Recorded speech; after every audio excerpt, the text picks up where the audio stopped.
بسم اللہ الرحمن الرحیم۔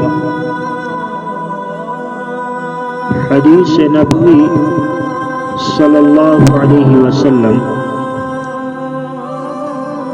نماز کی فضیلت کے بارے میں حضرت ابو ہریرہ رضی اللہ تعالی عنہ سے روایت ہے کہ انہوں نے رسول اللہ صلی اللہ علیہ وسلم کو یہ فرماتے ہوئے سنا کہ اگر کسی کے دروازے پر کوئی نہر جاری ہو اور وہ اس میں ہر روز 5 مرتبہ نہاتا ہو تو تم کیا کہتے ہو کہ یہ نہانا اس کے میل کو باقی رکھے گا؟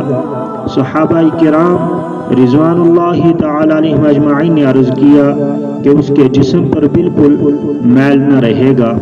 آپ صلی اللہ علیہ وسلم نے فرمایا کہ 5 نمازوں کی یہی مثال ہے کہ اللہ تعالیٰ ان کے ذریعے سے گناہوں کو مٹا دیتا ہے۔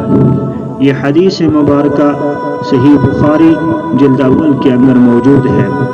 حضرت ابن مسعود رضی اللہ تعالی عنہ بیان کرتے ہیں کہ رسول اللہ صلی اللہ علیہ وسلم نے فرمایا اللہ اس شخص کے چہرے کو تر و تازہ رکھے جس نے میری حدیث کو سنا، اس سے یاد کیا، اس کی حفاظت کی اور پھر اس سے آگے بیان کیا کہ حدیث مشکات شریف کے اندر موجود ہے۔